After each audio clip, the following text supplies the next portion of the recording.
ना ठाकुर साहब बोल रहे ना ब्राह्मण बोल रहे, सबको ऊपर से ऑर्डर है। मुंह खोला तो खेल खत्म, अधिकारी हो रहे हाउस अरेस्ट। कोई कहता है बटोगे तो कटोगे, कोई सबका साथ सबका विकास। फिर सवर्ण छात्रों के करियर को बर्बाद करने वाला कानून किसके इशारे पर बनाया जा रहा? स्वाभिमानी ऑफिसर को पागल बताकर सरकार ने दिखाई अपनी औकात। अब यूपी का सवर्ण समाज पढ़ाएगा इन्हें असली पाठ। गिरगिट को भी आज शर्म आ रही होगी, क्योंकि रंग बदलने में बीजेपी ने उसे भी पीछे छोड़ दिया है। वोट मांगते समय तो इनके मुंह से सबका साथ सबका विकास की गंगा बहती है, लेकिन जब काम निकल जाता है तो असली चेहरा सामने आ जाता है।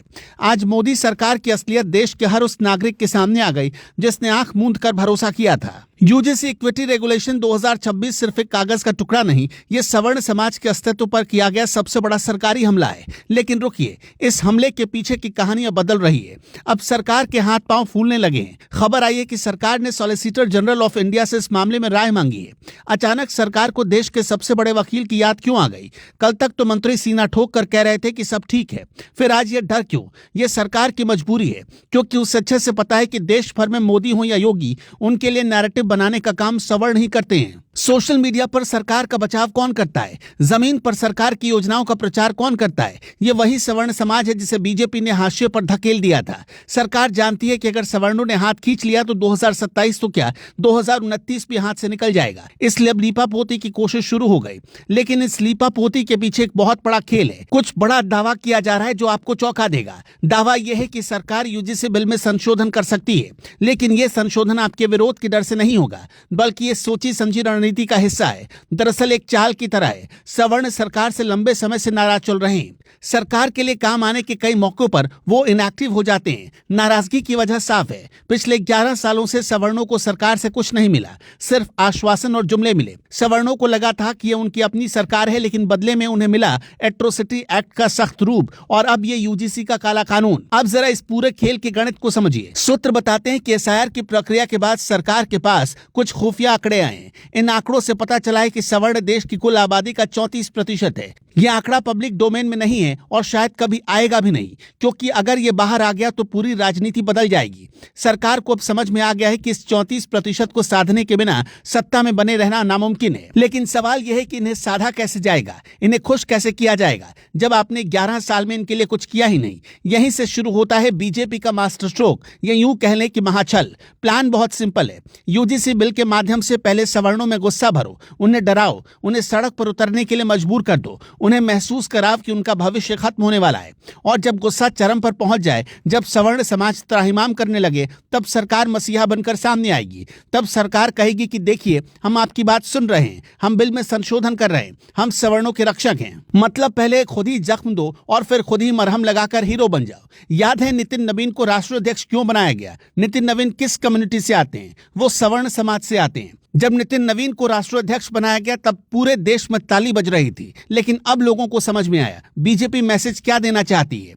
ये राजनीति का सबसे घिनौना रूप है। ये एक तरह का साइकोलॉजिकल गेम है जो अपने ही वोटर के साथ बीजेपी खेल रही। ये माना जा रहा है कि सरकार की तरफ से इस गाइडलाइन में मूल रूप से कोई दिक्कत नहीं मानी जा रही थी, लेकिन जानबूझकर ऐसी खामियां छोड़ी गई ताकि बवाल हो। खासकर इसके सेक्शन 3C में बहुत बड़ी प्रॉब्लम है। सेक्शन 3C में ऐसे नियम है कि जनरल कैटेगरी के स्टूडेंट और टीचर को दिक्कत हो रही। ये वही धारा है जो किसी भी सवर्ण छात्र की गर्दन नाप सकती है। सुप्रीम कोर्ट में इसी सेक्शन को चैलेंज किया गया। वजह बहुत साफ है। इस नियम में झूठी शिकायत करने वालों के लिए सजा का कोई प्रावधान नहीं है। इसका सीधा मतलब है कि इसका मिसयूज होगा, और अगर जांच में आरोप झूठा निकला तो शिकायतकर्ता का कुछ नहीं बिगड़ेगा, लेकिन जिस पर आरोप लगा उसकी तो बदनामी हो गई, उसका तो करियर खराब हो गया। सरकार जानती थी कि इस पर बवाल होगा। ये धारा जानबूझकर डाली गई थी ताकि बाद में इसे हटाकर सरकार वाहवाही लूट सके। वाह रे बीजेपी, इतनी तेजी से तो गिरगिट भी रंग नहीं बदलती जितनी तेजी से ये लोग चाल बदल रहे हैं। सवर्णों को बेवकूफ समझने की भूल बीजेपी को भारी पड़ेगी। ऊपर से तुर्रा ये कि यूपी में जो खुद को स्वयंभू ठाकुरवाद की सरकार कहते हैं, वहां भी सन्नाटा पसरा है। एक मंत्री को ऊपर से ऑर्डर आ गया कि यूजीसी के इक्विटी रेगुलेशन का विरोध नहीं करना है, और उसी भेड़चाल में सब चल पड़े। यहां तक कि जिनको कल तक लगता था कि सरकार में ब्राह्मण खतरे में है, ब्राह्मण विधायकों को कुटुंब बैठक तक नहीं बुलाने की इजाजत थी, अब वो ब्राह्मण भी इतने बड़े रेगुलेशन के बाद खामोश हैं, क्योंकि उनको अपनी कुर्सी की चिंता है। चूं तक नहीं निकल रही किसी की जबान से। इनकी कायरता ने समाज का सर झुका दिया है, लेकिन समाज अब झुकने को तैयार नहीं है। यूपी में आईएएस अनामिका सिंह का वीआरएस मंजूर होना एक चेतावनी है। आईएएस अनामिका सिंह 2004 बैच की सीनियर महिला अफसर हैं। वो food and civil supply PGI commissioner थी और फतेहपुर की रहने वाली हैं। सरकार कह रही है कि उन्होंने निजी कारणों से वीआरएस लिया, लेकिन ये वीआरएस नहीं बल्कि व्यवस्था के खिलाफ एक विद्रोह का सिंबल गया। अलंकार सिंह ने इस्तीफा दिया तो सरकार ने उन्हें बंधक बनाने की कोशिश की। उन्होंने डीएम के खिलाफ प्रदर्शन भी किया। अचानक वो गायब हो गए, रातों रात घर खाली कर दिया। बाद में पता चला कि प्रशासन के बड़े अधिकारियों ने उन्हें हाउस अरेस्ट किया है। अलंकार सिंह ने आरोप लगाया कि उन्होंने यूजीसी गाइडलाइन को लेकर इस्तीफा दिया तो लखनऊ से किसी का फोन आया। बरेली डीएम के मोबाइल पर फोन करके कहा गया पंडित पगला गया है। ये शब्द बताते हैं कि सरकार के मन में सवर्णों के लिए कितना जहर भरा है। पंडित पगलाया नहीं, पंडित जाग गया है, और जब पंडित जागता है तो सत्ताएं पलट जाती है। योगी सरकार के मंत्रियों ने खुलकर बिल का समर्थन कर दिया है, मतलब उनको लगता है कि इस बिल में कुछ भी गलत नहीं है। संजय निषाद ने तो यहां तक कह दिया कि जब सवर्णों को ईडब्ल्यूएस के तहत 10% आरक्षण मिला तब तो किसी ने नहीं कहा इनको आरक्षण और यूजीसी की गाइडलाइन में जो सवर्ण स्टूडेंट को परेशान करने का काम किया जा रहा उसमें कोई फर्क समझ में नहीं आता। ये लोग सिर्फ नफरत की राजनीति करना जानते हैं। कहां है राजनाथ सिंह, क्यों नहीं बोल रहे? अरे बीजेपी वाले तो छोड़िए, कांग्रेस के बड़के वाले युवराज स्वयंभू जनेऊधारी के मुंह पर भी टेप चिपक गया है। इसी तरह यूपी के ठाकुर सांसद और मंत्री भी चुप हैं। दिल्ली में सवर्ण समाज के लोग यूजीसी ऑफिस का घेराव करने पहुंचे। वहां यूपी के रायबरेली में लोगों द्वारा नेताओं को चूड़ियां भेजने की तैयारी हो रही है। इस नियम को लेकर कुछ लोग सुप्रीम कोर्ट भी पहुंच गए। एक जनहित याचिका दायर की गई जिसमें यूजीसी के नए नियम के नियम 3C को मनमाना, भेदभावपूर्ण और असंवैधानिक बताया गया। संसद के बजट सत्र से पहले विपक्ष इसे एक बड़ा राजनीतिक मुद्दा बनाने की कोशिश में है। इस बीच सरकारी सूत्रों के अनुसार यूजीसी नियमों को लेकर भ्रांति फैलाई जा रही, जिस पर सरकार जल्द ही स्थिति स्पष्ट भी कर सकती है। ये वही खेल है जिसकी बात हम अब तक कर रहे थे।